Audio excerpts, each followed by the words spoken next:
Our main topic this week on Mastering Dungeons continues our look at your new campaign. Yes, you.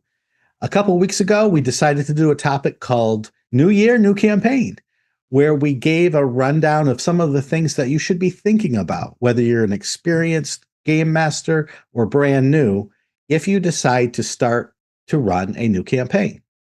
And we got through some of the basics, and we were going to go into part 2 of this. And as we wrote down our notes, we realized that we were saying more and more and more about session zeros, to the point where this is all going to be about a session zero. But before you tune out and say, oh, I know everything there is to know about session zeros, I love them or I hate them, they're great or they're terrible, hang in there for a few minutes and see what we have to say. Yeah. We are going to talk about what a session zero is, why it's important, but why it can be fraught with peril all on its own. So, Teos, do you want to start us off here with a general overview of what a session zero is and why it's important?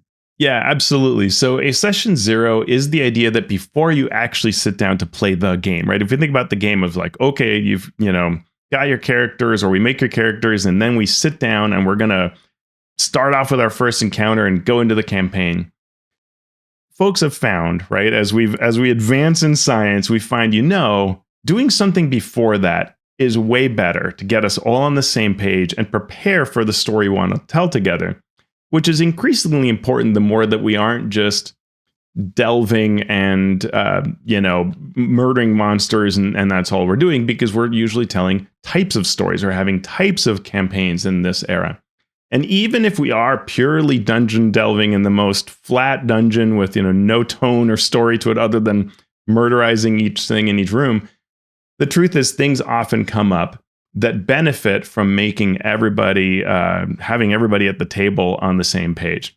And so session zero is trying to do those things, but it's also trying to do many things.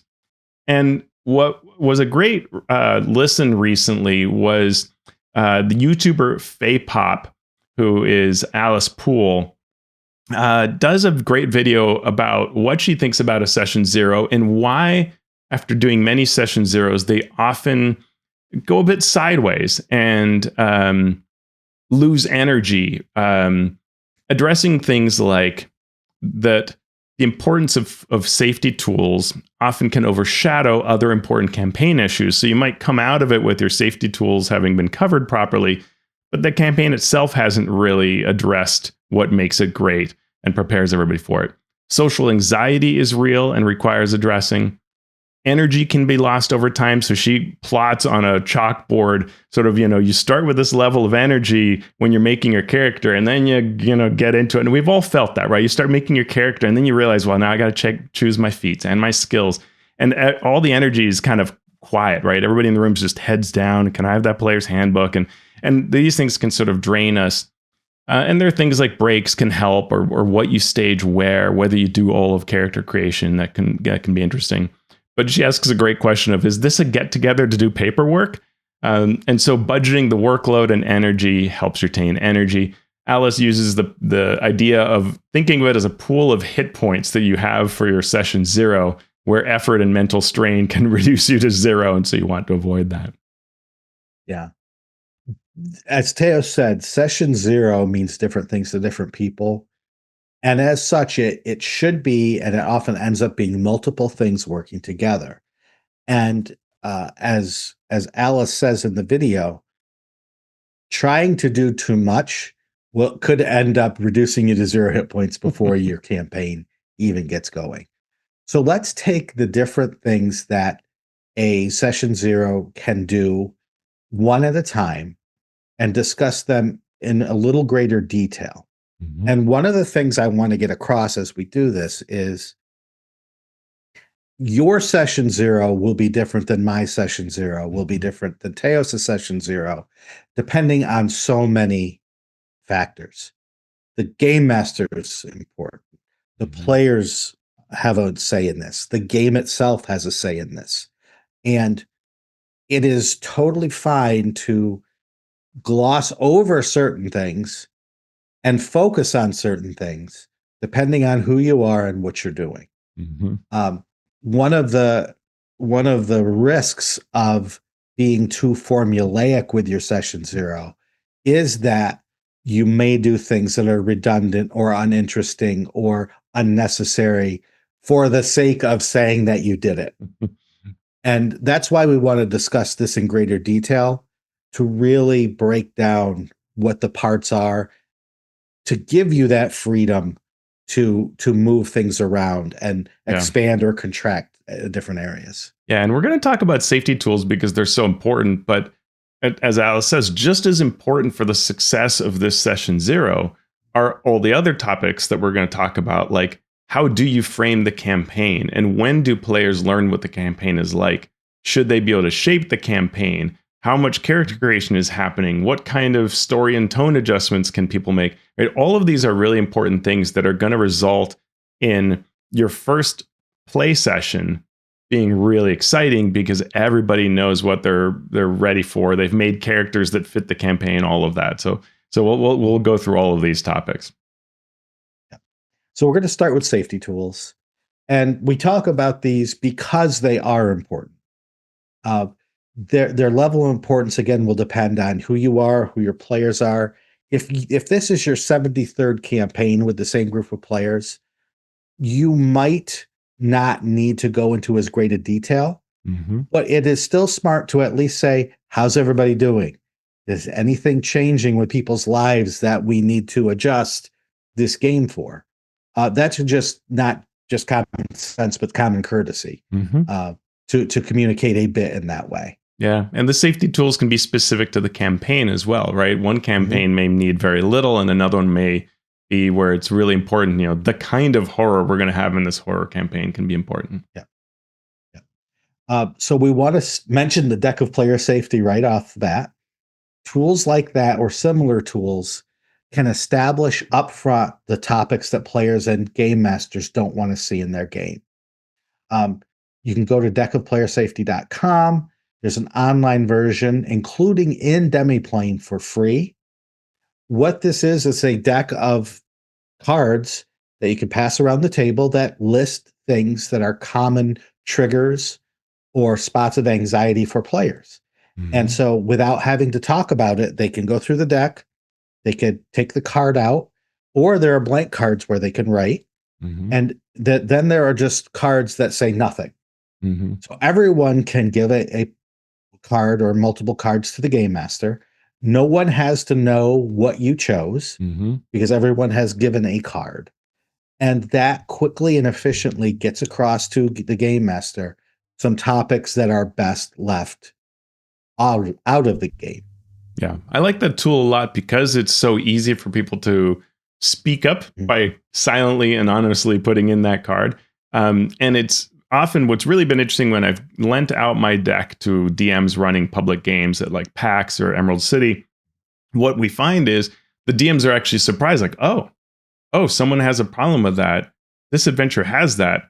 And then they switch it. The adventure's fine. No hard, not hard to move from like a, insect creature to a whatever creature, something else. Everybody has fun, right? And it's like, I never would have thought of that had I not used this deck. And there would have been this person uncomfortable for no reason, and so it's the deck that helps you get past that. The concept of lines and veils can also accomplish this. So a DM once explained this as the Star Wars Anakin and young Jedi scene. So you want to fade to black. You don't see it. You want to not even bring it up. That's okay too. It just gets across what is okay to what point and gives you the tools with which to still tell the story without going too far into uncomfortable areas. Yeah, and there's the X card, which is very good as a tool to stop play when something isn't desired, right? The ability to be able to bring that out and say, yeah, I want to veer away from this. A lot of groups will not use an X card if they feel they can speak up, but it's important, I think, to recheck that periodically and say, hey, would anyone be, feel better with being able to just put out that card? and change the tenor of a scene versus having to speak up. Yep. There is a great resource that includes printable X cards and many other tools called the TTRPG Safety Toolkit, ttrpgsafetytoolkit.com. And that has a whole bundle you can explore and download with free resources. And Alice Poole also mentioned Monte Cook Games RPG Consent Checklist, part of their RPG Consent in Gaming free product. You can get that from the MonteCookGames.com website. It's a checklist of a form fillable PDF with various topics and room for more. You can indicate green for consent, yellow if veiled or offstage, or red if it's a line that is not to be crossed. So they have several sections such as horror, relationships and sex, social and cultural issues, mental and physical health issues, and things like natural disasters and so on. Yeah, and that's always interesting to me, right? That we often think like, well, whatever, no one's going to have an issue. And then you think about something like natural disasters, and you're like, wow, yeah, some people have been through some really terrible things. And having this as part of your play, it's one thing to think about it briefly, but to have it as an extended part of your play experience could really not be cool. And so it's only when we use tools about like this that we really think through that, right? Yeah. And so it's usually best to allow the players to provide information to the game master anonymously if possible. Others may also want to talk about the issues with the group if that's what would help communicate to everyone what the issues are. Yeah. And it also helps avoid topics that would be harmful to the players while creating the game that naturally gets adjusted on the fly. Yeah. Yeah. I mean, one for me is I always I'm looking to get torture out of the game. And sometimes I think that does, like, it has benefited from me explaining to groups why I don't like that. And sort of helping people see, okay, we don't have to have this in the game. We can also get into topics such as challenge level. How deadly is this campaign going to be? And if you go back to our first segment where we talk about death and dying rules, it sort of comes full circle there. Yeah, and it's really interesting. Like, I had a campaign when I ran Tomb of Annihilation, I had asked about it and got very mixed responses. Some people wanted it to be really tough and were excited about the idea of deadly. Others were not. And as I began to run the game, I would check in periodically and got feedback from some players. They're like, I'm really worried for my character. And so then I had to kind of pull back and think about ways to address that. We also can talk about, in this case, behavioral expectations. It's very important if there are underage players or players of different needs to be clear about the behavior that you will expect people to have at the table. Yeah, but the truth is, different people of all ages need that. And the more that you don't know everybody at your group, you may have to make these kinds of clear expectations of things like, we always respect each other. What is our table culture around listening, checking in, caring for one another? Boundaries and the ability for characters and the players behind their characters to freely say, I want to pause this scene and kind of address something, or can we rewind this because I think this is something, you're making you're supposing something about my character that I think you would know otherwise, or something like that, right? And having that ability to say, our comfort and our working together as a group of friends is more important than rolling these dice and whatever it is that's happening right here on this table surface, right? The larger play is important. It can also be things like sharing duties like food, tracking game resources, things like being on time. I remember Greg Bilsland used to share on his blog a big list of things that for his game that if the players did, they got benefits, and they could just go through the checklist. Like, I was on time, I brought, a snack, I did whatever. And they would get, I forget what the benefit was, but some sort of in-game benefit for going through all these things, which is one way you can do it. Yeah, that's great. So that's the safety tools and sort of social expectation side of things.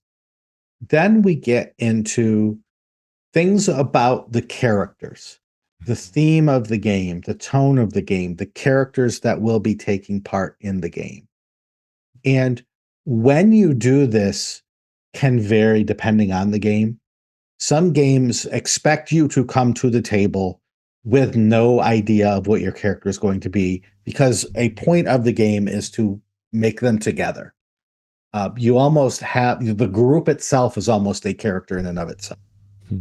But in other cases, you may want players to come with ideas. You may want them to come with a almost complete character. Depends on the game, depends on the session, depends on the campaign. Yeah. But you should know that ahead of time so you can tell the players how they can be prepared. Whether it's have an idea for a character but don't make the character yet, to we're going to do everything in the session, so don't do it, don't do anything. Yeah. Yeah, and I increasingly lean towards starting this before session 0. And let me define what the this is that you're starting with. And that is expressing that theme, tone, and character expectation as DM to those other players. Hey, it's this kind of campaign. This is the genre and theme. This is the tone. This is the system. These are the types of characters I'm looking for. When you think about our review of Daggerheart and those campaign frameworks that they have, right? Those campaign frames are really good because they help you align towards that. But even with that campaign frame in place that you could share before you ever show up for your session 0, we might want to stress some things, right? Is it okay to have a silly looking character? Something like that. The idea of even the length of the campaign is good to know before you even show up, right? Is this something that will be like 5 play sessions and we're done? Is this the year? Is this 2 years? Is this endless? That helps players think about how to show up for that session 0 with a little more understanding, right? And so, like, imagine that. And I was just reading this Eberron Forge of the Artificer book, and it has a number of ideas for campaigns. And it made me think about, imagine that you just say, hey, show up tomorrow for our session 0. We're going to play D&D. And when you show up, I tell you that it's Eberron, where and make characters. Oh, okay, right? What if I told you before you showed up? So one is you didn't even know it was Eberron. But what if I told you before you show up that it's going to be Eberron? When you show up, I tell you you're going to be exploring the continent of Zendrick and stealing artifacts from locals for the university. Yeah. Versus, I tell you, this is an Eberron urban campaign where you are mobsters. Mm-hmm. Or an Eberron campaign where I tell you that you're performers in an artificer's traveling circus, but also thrust into being hapless spies, right? It is hugely different to know which of these 3 or 4 options we have before we show up, especially if you're supposed to show up with characters or character concepts. You might even, as a player, go, I don't want to be in this campaign now that I hear about it. And it's bad to show up at session 0 and suddenly realize you're not excited by this campaign, right? So we want to have, I would suggest, in most cases, it's a good idea to contemplate having enough information before you even show up at the session 0 that people know, yeah, I want to be in this campaign. This is the right campaign for me. I understand the kind of stories they're going to be telling, and I understand the kind of character that is expected from me. Yeah. And then when you arrive for the session 0, you can engage in campaign planning between the game master and the players to make adjustments. So you may get some situations where the game master, you as the game master, have a certain idea, but the players come and they have a different idea. And some of the fun can be melding those two things. Yeah. So you can still have we go off and we steal artifacts from people, but we do it for a different reason with a different goal in mind. Mm-hmm. And that helps us put together the characters we want to play while giving you the opportunity to still run the game that you want to run. Yeah. Yeah, absolutely. And what were you going to say, Shawn? I was going to say, because the more that the characters and the players can help define the world, the more engaged that they're going to be in that story that takes place there. Yeah. Yeah. Yeah. And one thing that often comes up too is a little bit of character conversation can be good between the players to sort of think through, are we all heroes? Are some of us dark, right? Like with our Pirate Borg campaign, okay, it's Pirate Borg. We're pirates. Like, it's pretty clear that we're probably going to all have some bad things. And if you look through the character creation, rolling on those tables will assign things you've done that are bad. So that establishes things. But in another campaign, we might not expect that, right? I thought we were all heroes. I'm sorry, you're what? And so talking through that can be very helpful to reach an understanding. And it might be that everybody's still going to be okay with it, but you want to sort of ground that in the expectation of the game and what each of the players wants. Mm-hmm. And the next natural step from there is to decide what sources, what options you're going to have the players use. Yeah. There may be things that just do not fit into the campaign world, the campaign story that you want to run. And so you can talk about prohibiting certain classes or species, while alternately encouraging certain classes or species or rules items. Yeah. If you are playing in Grim Hollow, you don't necessarily want people marching in with Warforged. Can you make options where that would work? Can you twist things around? Sure. But we get into that idea of here's a dark fantasy setting and we have robots walking around or animated constructs or whatever you want to call them, where it definitely flies in the face of the grim fairy tale sort of feel that campaign might want to take. Yeah, and some games really, because they straddle various areas, it can be touchy like that. Like say Night's Black Agents, where you are both spies and there is a lot of supernatural sort of Dracula type stuff going on. The game master might be trying to say, hey, I want you to start as spies that don't know anything. And then some person shows up with their vampire hunter character, right? And so that sort of discussion around those expectations is good. And similarly, and I should say, it was interesting when you're talking about sources. It made me think of like Adventurers League had that player's handbook +1 rule, right? Where you're trying to say, like, I want you to just stick to certain options, right? You can choose one other, feature from another book, but generally I want it to be player's handbook or not use this book or whatever. That can be handy. And similarly, when it comes to the larger campaign, that's on the character side and sources side. But we might say, hey, in this campaign, we're going to have a lot of downtime. And so magic item crafting, gathering followers, defining your bastions or, where you live. This is going to be a big part of it. We're going to use the franchise rules for AC Inc., whatever it might be. Naming those subsystems that are going to see special emphasis is really helpful to players. And the last thing I'd say about campaign planning is if we think about our review of Daggerheart, they talked about the idea that for the beginning, you might show up and help define parts of the world. And part of the reason you're doing that, taking this map that has a few things on it and then adding to it and placing your character's connection to those various places, is because what Daggerheart is suggesting you do is not create a big, long arc that you've pre-planned, but rather that session by session, you are feeding off of the energy of the story angles that you have, the things that are happening in the world, and the things the characters are trying to do.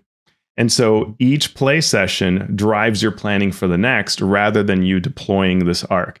And talking to players about that is really important so they know, hey, I need the fuel to light the fire of the next session, right? So if you said that a big thing to you is regaining the kingdom that you were tossed out of, well, then that needs to be something you help me do. Like, I can't just do that for you. I need you constantly engaging people, recruiting allies, spreading falsehoods about the current rule or whatever it is that's trying to do that so that I can take you in those directions.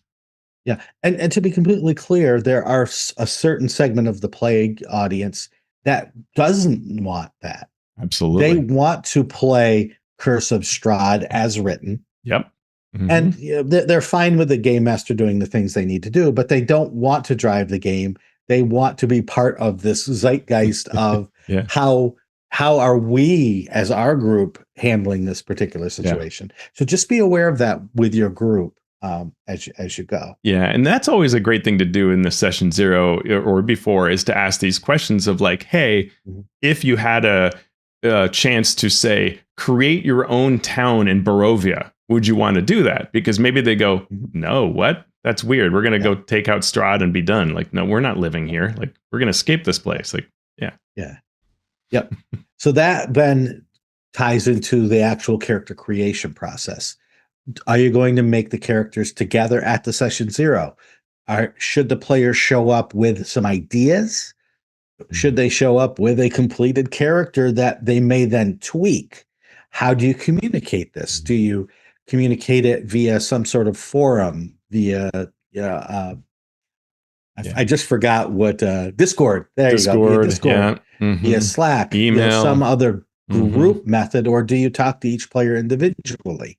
Right. There can be some joy in everyone showing up and being surprised, but there's a risk in that as well. Yeah. And if your system is really simple, like when we got together for our Pirate Board campaign, we just sat down and made characters because it's so easy to make a character in that. And as you're doing it, it creates ideas that actually sort of fun to share with the rest of the group. By the way, I have this dark side, or I did this thing in the past. That can be actually good fuel that you're just coming up with because the game is so random and improvisational. It's quite the feature. But if we think of Dungeons and Dragons, a lot of in 5th edition, 3rd edition on really, character creation is so dense and inward. It's almost like building your own Magic the Gathering deck in 3rd edition, right? And it's like nobody wants to see you choose 4 of that card. Like nobody cares. They want to play, not see your mental. And so that's where it may make sense to just come up with the basic concept and then move on, right? I'm thinking of this class and this subclass, this species, this background. All right, I'll go off and make it, right? And this is my theme. And we're done. Yep. And toward the end of that session zero, whether you start via email or whether you do everything at the session zero, you should start bringing to mind your first adventure. If it's a shorter process of character creation and discussion, you may want to run a short adventure at the end of that session zero to kick off the campaign, especially if the energy is high at that point. And if that play will introduce some interesting concepts that will draw players to come back. Yeah. If you listen to our 183rd episode, we talk about first adventures. So you can go back, give that a listen. But what we say there is find the excitement of the campaign and establish those with the premise and the hook. Keep that manageable. Don't overreach. Don't try to do too much. Keep your timing and your pacing on point. Have parts that you can cut if things go too long. Have something you can add if things are moving too quickly. But always, always, always try to end that session on an exciting next step. It could be a cliffhanger. It could be a question that the players need to resolve. It could be a situation that they can't wait to get back to in order to deal with. Yeah. It was interesting when we did, again, the Pirate Board campaign that Jeff Miller is running. What he actually did is we played once where, and this is similar to what I did with Deadlands as well, we played once as a sort of prequel.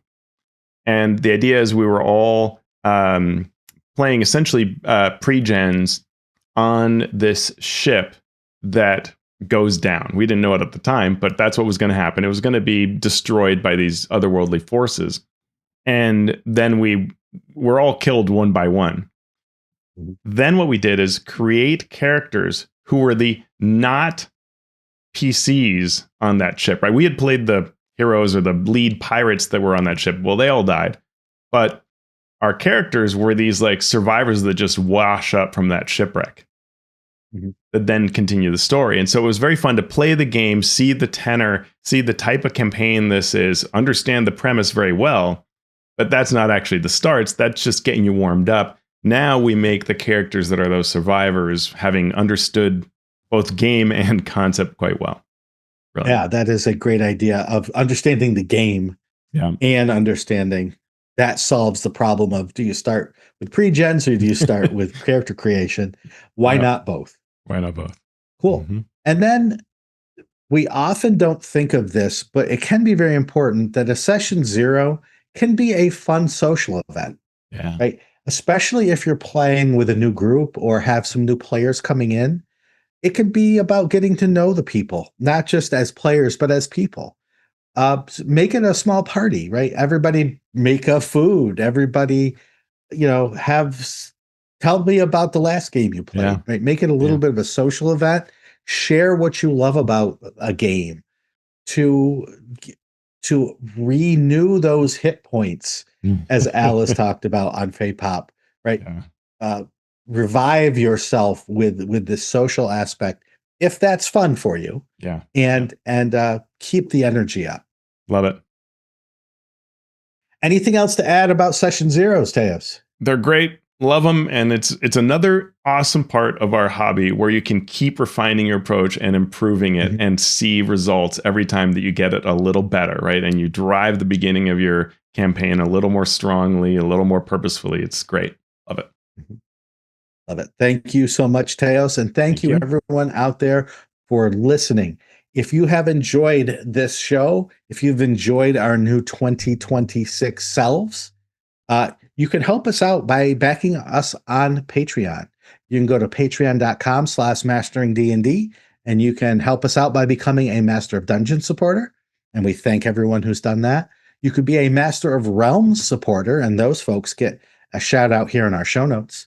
Or you can become a Master of the Multiverse, and those people, without a fault, back us just to hear me mangle their names. So we are going to give a special thanks to Z. Walt Winfrey, Zach Types, Chris Webster, Waterford Wizard, Javier Waziak, Jason Ward from Accidental Cyclops Games, Graham Ward, James Walton, Christina Valsilenia Photography from Bergen, Norway, Marcelo Velasquez, the Valiant DM, Joe Tyler, Ryan Truk, Trace, Jeremy Talman from the D&D and TV podcast, Talos the Stormlord, Josh and Lee Wanika of the Tabletop Journeys podcast, Jeff Stevens at jeffstevensgames.com, Spark from Dunor Games, Tim Smith, Krishna Simons, Andy Shockney, Chance Russo at Drago Russo, Runner Rick, Ozymandias Rex, Vladimir Prunner from Croatia, Robert Pasley, Ricardo Who Might Adventure, Post Fiction RPG Audio, Frog Prince at Tentacle Squelching Wetly, Philip and Lindsay, Phil Wirt from the Philadelphia Area Gaming Expo, DT Norris of DT and Dragons, Tom Nelson, creator of the Deck of Player Safety, which we talked about today, Falcon Neal, Sean Molly, John Mickey, Trey McLemore, Anna B. Meyer of Fantasy Cartography, Eric Mengi, Jaron from Mathis Arcanum, The Mathemagician, Paul Mata, Chad Lunch, Gail Cormandy, Jim Klingler, Brian King, JT Evans, JR of the Twilight Perspective, The Mighty Jerd, Mark and Mary's Gaming Compound, the Jaunty Mantis TTRPG Podcast, Hyperlexic, Sean Hurst, Ben Heisler and Paige Lightman, Scott Fitzgerald Gray at Insane Angel Studios, James Fisher, Andy Edmonds at nerdronomicon.com, Will Doyle, Evan at Nimbleco, Evil John,